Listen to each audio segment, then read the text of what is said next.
What is up, everybody? Welcome to the Game Night YouTube channel. In today's video, guys, I'm doing a playthrough of Iron Helm by Jason Glover. I hope you guys have been enjoying the Iron Helm content, man. The last couple of playthroughs, last couple of videos have been so much fun, dude. So nostalgic. I'm having a blast playing Iron Helm again and having the game set up on the table. It has been awesome, guys. There's going to be plenty more videos of Iron Helm coming up in the future. If you haven't caught the last couple of videos, I mentioned in those, I'll mention again here. I'm kind of changing up my upload schedule a little bit.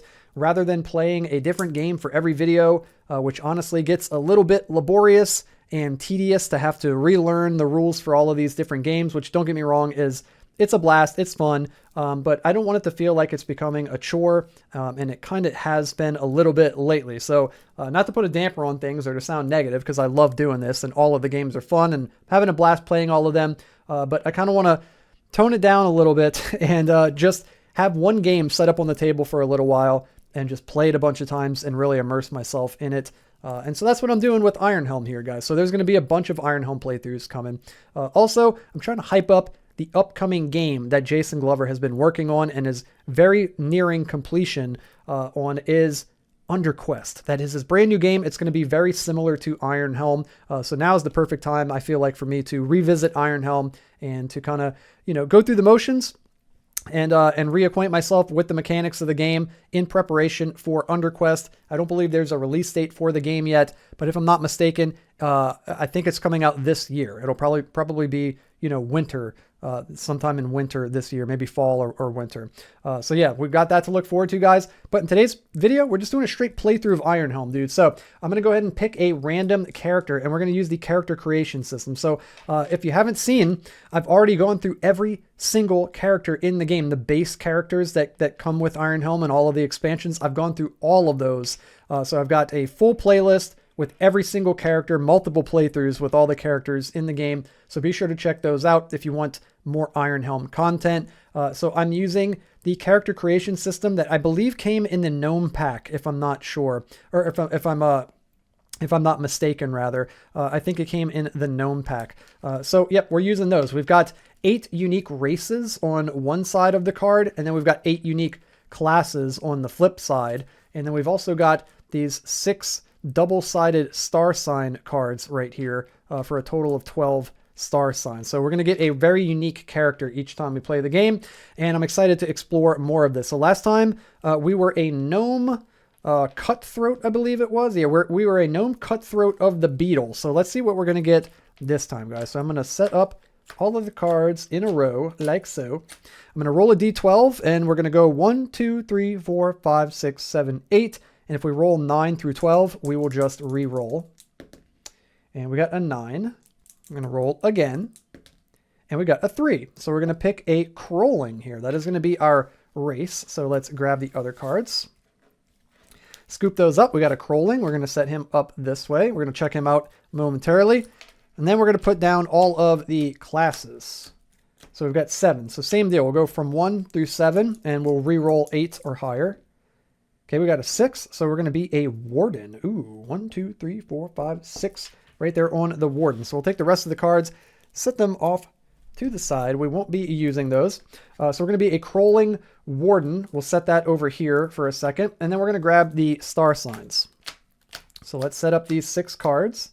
Again, they're double-sided, so we're going to roll a d6, 1 through 6, to pick a card. We got 2, so we're going to pick this one here. We'll set the others to the side, like so. And then if we roll a 1, 2, or a 3, we're going to be of the lizard. And if we roll a 4, 5, or 6, we're going to be of the owl. So let's go ahead and roll. We got a 1, so we're going to be of the lizard. So we're going to be a Kroling Warden of the lizard. There are so many combinations now to play as. So yeah, it's just so much to explore, guys. I've never played this combination before. So let's see what we've got here. First of all, let's check out our stats. We've got the Kroling is going to have 10 HP. And then as a Warden, you're going to have plus 5 HP. We're going to have 15 health. Dude, that's sick. So we got 1, 2, 3, 4, 5. That's 7. 1, 2, 3. That's 10. Yeah, dude, that's a boatload of health. 2, 3, 4, 5. Yep, there we go, dude. 15 health. Dude, that seems like a lot. Maybe it's just because I was playing with Mizlak the Beggar in the last playthrough, which definitely check that out if you didn't see it. Oh my god, it was so fun. Cool, man. We're starting with 15 HP.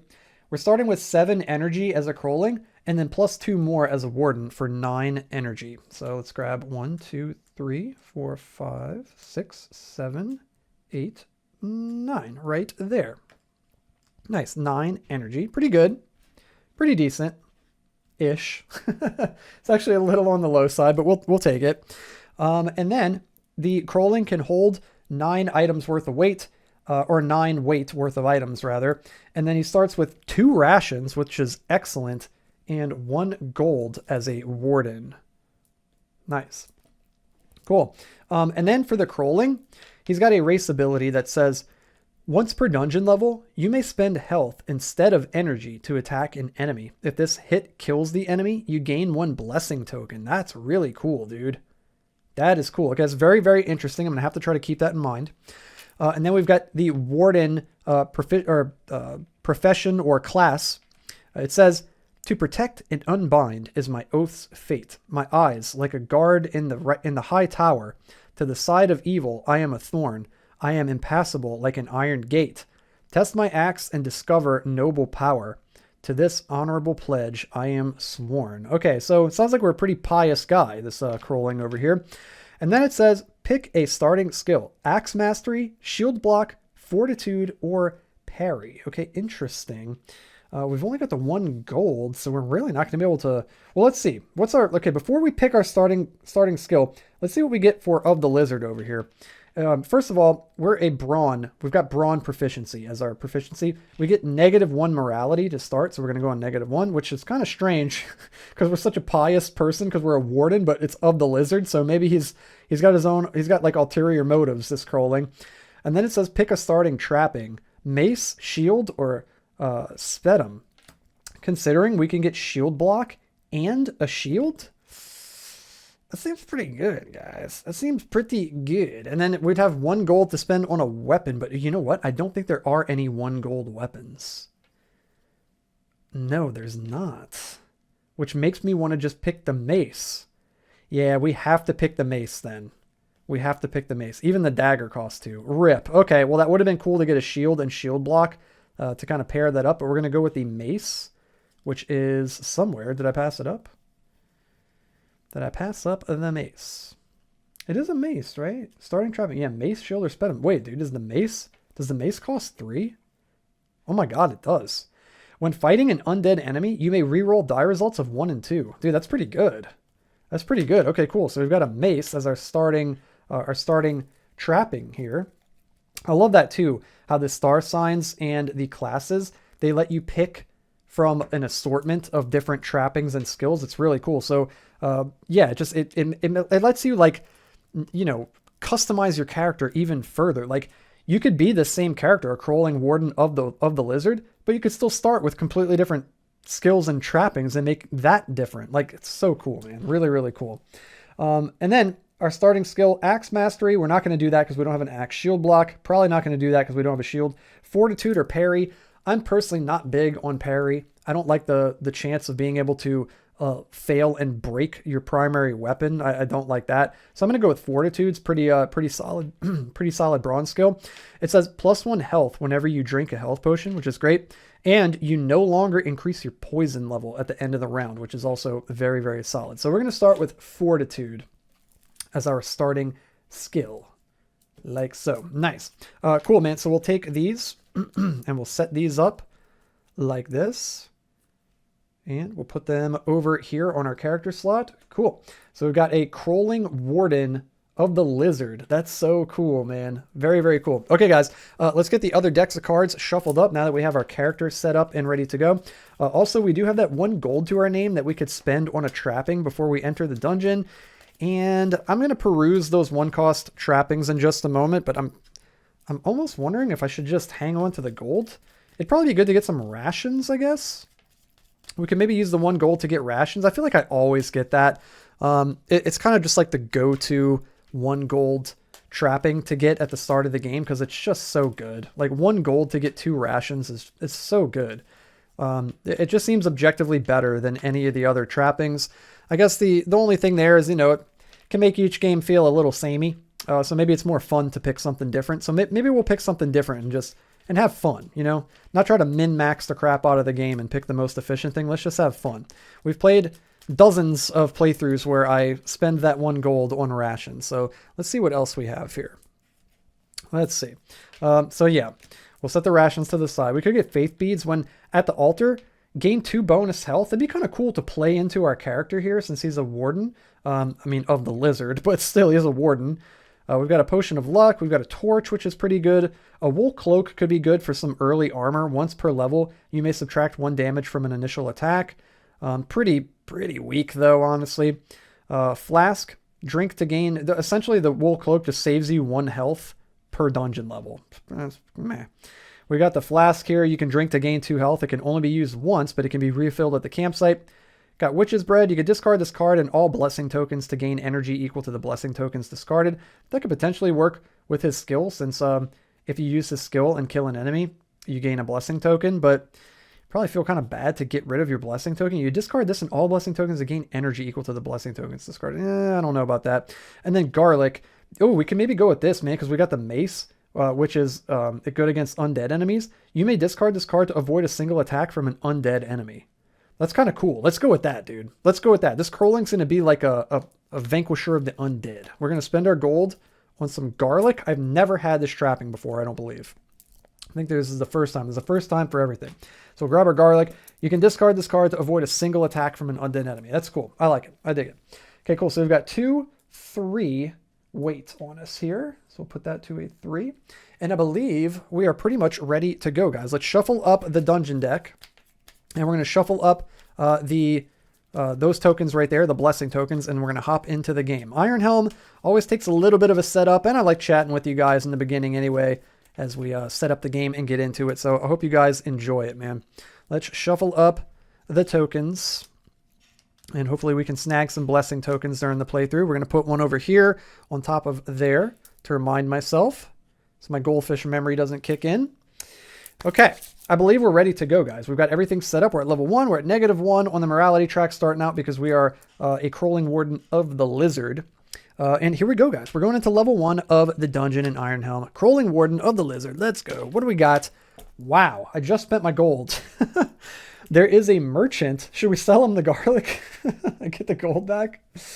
I kind of want to just resolve it because I don't want to push into a skirmish or an ambush. So we're going to resolve it. He's going to have 1 loot. Also, it says, deep in the dungeon seems like a strange place to set up shop, but who are you to question his sanity? You may make a purchase from the merchant. So he's going to have 1 loot and 1 potion here on level 1. He's got a field guide and he's got a health potion. We're going to sell him the garlic. The poor garlic, dude. It didn't even last. I tried, guys. I tried. Hey, at least we got it. We sell him some garlic. He wanted to make a stew, so he's like, ooh, let me get that. So we sell it to him for 1 gold, and then we give him his 1 gold right back and buy this health potion, which is also weighs 1. So we stay at 3, and he can keep the field guide, which says gain an additional ration when you enter the mushroom grove, which is great, but I'd rather just scoop up that healing potion. So we're going to move on from the merchant. Great way to start out the level, though, and he's got a good little gig set up, dude. In the first room of the dungeon, all the adventurers passing through, he's just selling them stuff as they come through. He's smart. Okay, we got a skirmish here. I'm going to push my luck past it. Oof, into a skirmish. That's not great, guys. We're getting right into it. You are taken off guard and stumble for your weapon. Draw an enemy card and add the dungeon level +4 to their health. So 5 to the health of Morlock. Okay, the Morlock is going to have 10 HP. Let's go ahead and put 10. It says you may discard a torch or use a lamp to defeat the Morlock before taking initial damage. I don't have either of those items, unfortunately. He does 2 damage. He's got a treasure class of 1, and he's weak to fire. So he's going to attack first. We've got no armor on us, guys. He's going to deal 2 extra damage. Let's see what he does. Oh my god, dude. 4 + 2 is 6 damage. Okay, you know what I'm going to do? I'm immediately going to drink the health potion, and we gain +1 health from a health potion whenever we drink it. So instead of 4, we're going to gain 5. So we take 6, and then we're going to gain 5. So we're going to be at 1. My goodness. That's crazy, dude. That was a brutal attack. I am going to spend... I'm going to spend 3 energy here, guys. We're having to go big right out the gate. Also, this guy is not undead. He's weak to fire. So we're not going to get the benefit of the mace, but we can still attack and deal some damage here. We need some good numbers. And, ooh, that is awful, man. We did 7 damage. Oof. Rough way to start, dude. Rough way to start this playthrough. Okay. He is down to 3. That is crazy, dude. That's horrible. The double ones right there. So bad. Okay, the Morlock is going to retaliate. He is pissed off, dude. He's doing +2 damage to his roll. Okay, he does 1 + 2 is 3. That's a little bit more manageable. 1, 2, 3. We've taken 4. We're down to 11 HP. I am actually going to spend 1. We got a 66% chance to just take this guy down right here. And we don't do it. Are you kidding me, guys? He goes down to 1. He's going to get to retaliate one last time before he perishes. He's going to attack. He gets +2 to his roll. And he does 2 + 2 is 4 damage. 1, 2, 3, 4. Brutal. We need another healing potion stat, guys. We're going to conserve our energy here and just punch him with an unarmed attack to deal 1 damage and take him down. We're going to gain 1 loot or a gold. I'm going to go ahead and pick the loot option here. Also, we're at 2 weight since we used our healing potion. And we got an elven bow. It is a 2-handed weapon, and it says deal 2 damage to your foe before taking initial damage. You know what? For now, I think I will swap out the mace for the elven bow. Cool, just in case we run into any more skirmishes that we push into. Okay, cool. And then we get the Morlock in our graveyard. Unfortunately, he doesn't drop any gold. That was a very, very rough way to start out because we've lost more than half of our health already on the first encounter. We're going to keep going. We found a campsite. You have spied a relatively quiet location to set up camp. It will not be long before you attract attention to yourself. Choose one of the following actions. You can cook, spend 1 ration to gain 3 energy, or you can search and gain 1 ration, or you can rest and spend 1 ration to gain 2 health and lose 1 poison. I think I'm actually going to rest. We're going to spend 1 ration. We're going to gain 2 health back, and we don't have any poison, but I really want to get some health back. I was also tempted to get back some energy right there, but I think this is okay. We're going to keep going. We've got a skirmish. I'm going to skip it into another skirmish. Guys, we're getting really unlucky in this run. You are taken off guard and stumble for your weapon. Draw an enemy card and add a dungeon level +4 to their health. So +5 to the health of a flying snake. Okay, not quite as bad. So this guy's got 8 health. He does 1 damage, 0 armor class, drops no gold. He's weak to ice, and he says you gain 1 poison with initial damage. Come on, dude. Not right after we just went to the camp. Okay, so he's going to do +1 damage to his roll. Please roll doubles. Oof. 4 damage, guys. 1, 2, 3, 4 damage and a poison. Oof. So we've got 1, 2, 3, 4. We've got 5 health. We're effectively on 4 HP right now with that poison. Dudes, this is brutal. I'm going to spend 2. This is a tall order, but we have to take this guy down. Also, I forgot to do this. You deal 2 damage to your foe before taking initial damage. So he actually went down to 6. We got to take a shot at him with the elven bow, which is a cool feature of the bow, I must add. We get to attack with 2. And we got him just barely, dude. 6 damage on the nose. Took him down. We've only got 3 energy left. My goodness, dude. This is crazy. Okay, we took him down. We get nothing. We do get him in the graveyard, so hey, at least it's something. It's some experience toward a skill, I suppose. Let's keep on going. Deeper in. We've got treasure. I think I'm going to go ahead and do this. You find an open chest that has been looted. A single coin remains. Gain 1 gold. Boom. Okay, we're not broke anymore, guys. We got some gold at least. Let's keep going. We want to try to avoid as many fights as possible from here on out. We've got an altar. Sometimes a sanctuary is found in the least expected place. You drop at the altar and pray for. We can pray for a blessing and gain a blessing token, or we could pray for healing and discard D6 minus D6 poison tokens. Let's get this poison off of us. I do not like having poison. Let's get rid of that. Okay, cool. We can get rid of 2. We've only got 1, so we're good there. Always feels bad to roll doubles on that one. Then you don't get rid of any poison, but we lucked out. Let's keep going. The card was breakdancing right there. You have located a grove of young mushrooms. Gain 1 ration. Dude, let's go. We need that because we were down to 1 and we're about to have to eat at the end of this level, which we're nearing. Dude, I'm just flipping cards all over the place, dude. We got an arrow trap. Your curiosity with the ruby eye statue comes at a cost. Gain 1 poison token. I'm actually going to do this I've found in my many playthroughs of the game, it's typically better to just take the one poison rather than risking pushing your luck into a skirmish or an ambush. And just for fun, we're going to see what it is since we're through the whole level here, and it would have been an ambush, which would have been awful. So yeah, typically best to just take that one poison right there. Cool. So we're going to shuffle up the deck because that's the end of level 1, guys. We got all the way through with the Kroling Warden of the Lizard right there. Let's shuffle up the deck in preparation for level 2. And we're going to have to eat a ration, which is going to gain us back 1 energy. So let's go ahead and eat a ration. We're going to gain 1 energy back that we desperately need.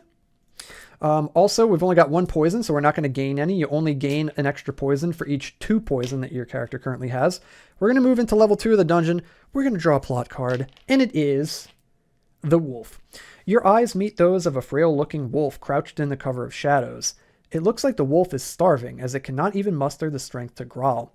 We can feed the wolf, or we can ignore the wolf.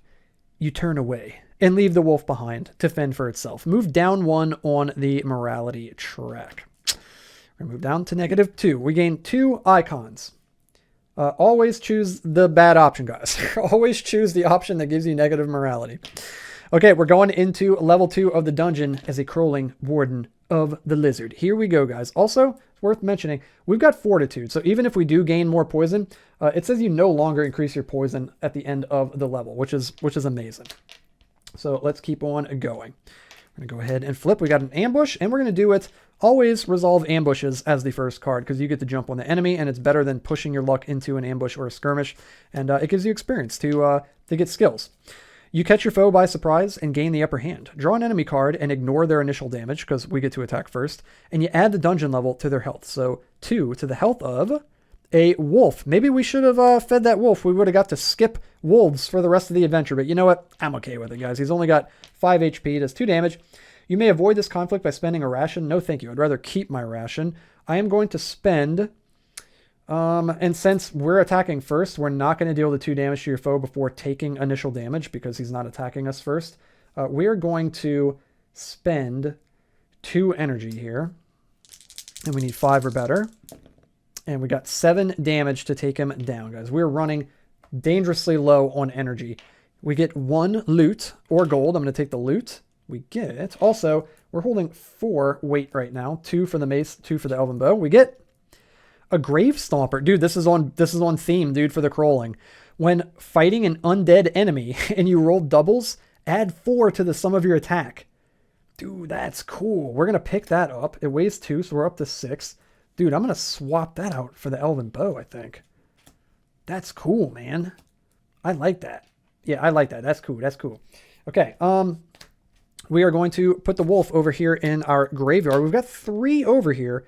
We could get a... Are we Brawn of the Lizard? Yeah, Brawn. We could get a Brawn skill, but I don't think there was any other Brawn skills I really wanted, to be honest. If we had a shield, I'd go for what was it? Shield Mastery? Shield Block. That's it. But I don't want Berserk. No, I don't want Berserk. We don't have an Axe. I don't want Parry. I don't want Dual Wield right now. We don't have a Dagger. I don't want Axe Mastery because we don't have an Axe. Yeah, I'm going to try to get a skill outside of our proficiency here.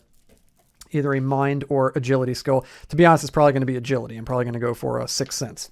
Okay, we're going to keep on going deeper into level 2. We got a skirmish. I'm going to push my luck past it. Into the freaking mushroom grove. Let's go, dude. You find yourself standing in a grove of ripe mushrooms. Gain 2 rations. Dude, let's go. We pick a couple of mushrooms from the grove. And make our way deeper into the dungeon. What do we have up ahead? An ambush. We're going to do it. We catch our foe by surprise and gain the upper hand. We're going to draw an enemy card, ignore their initial attack, and add 2 to the health of a fungal horror. Dude, this is from the Beasts and Burdens pack. I've got all the some of the extra expansions like Beasts and Burdens, the loot and lore, and the fanny pack stuff added into the game. So this guy's going to have 8 health, up from his base of 6. He does 3 damage, 0 treasure class, which kind of sucks. He's weak to undead stuff. Dude, we're about to light him up with this grave stomper. He gives 1 gold, and it says when the fungal horror successfully hits, you gain 1 poison token. So we definitely don't want that. Fortunately, we get the jump on him. So we're going to attack him with the grave stomper. Dude, this is our last 2 energy. You know what? I think I'm going to use the Kroling's ability. Ooh, we're running low on health, though, too. It says once per dungeon level, you may spend health instead of energy to attack an enemy. And if this hit kills the enemy, you gain 1 blessing token. Ooh. I think I'd rather spend the energy first. Let's conserve our health and spend energy instead. So we get to roll 2 dice. Also, when fighting an undead enemy, which we are, when you roll doubles, you add 4 to the sum of your attack. Can we do it? No, but we rolled 6, so we're going to put him down to 2. Okay, not really what I was hoping for, guys. This is going to be kind of brutal here. Yeah, this run's actually pretty rough so far. This has been a pretty rough run. We're completely out of energy already. So the fungal horror is going to retaliate. He's doing +3 damage. We might legit just die right here, guys. This might be the end of the run. This might be a quick one. The fungal horror is going to attack. He gets +3 to his damage. We really need him to miss. And he doesn't, dude. He does 4 + 3 is 7. And we've got 1, 2, 3, 4, 5 health left. And that is it, guys. He takes down the Kroling Warden of the Lizard. We die to a fungal horror. On top of that, he poisons us too. Dang, dude. Rip. There it was, guys. There was a pretty quick run with the Kroling Warden of the Lizard. Iron Helm is a very difficult game, and I absolutely love it. Win or lose, I always have a freaking blast playing Iron Helm, dude. And it feels so good to have the game on the table and be playing again. I'm having such a good time, man. It feels good, dudes. I'm having a lot of fun. So there's going to be plenty more Iron Helm videos coming up, guys. So be on the lookout. There's going to be a bunch in a row. So I hope you guys are enjoying the Iron Helm content, dudes. And let me know what you think down in the comments below. And if you enjoyed the video and if you're looking forward to Underquest, guys, I am so hyped about Underquest. And I will have a video coming out relatively soon with my thoughts about all the content that has been shared so far by Jason. For Underquest. So be on the lookout for that. And hey guys, if you enjoyed this video, hit the thumbs up like button, hit the red subscribe button, and click the bell so you can stay notified every time I upload a brand new video. And I'll have plenty more playthroughs of Iron Helm and other tabletop games coming to the channel in the near future. So be on the lookout for that. And until then, have a good one, and I'll see you guys in the next video.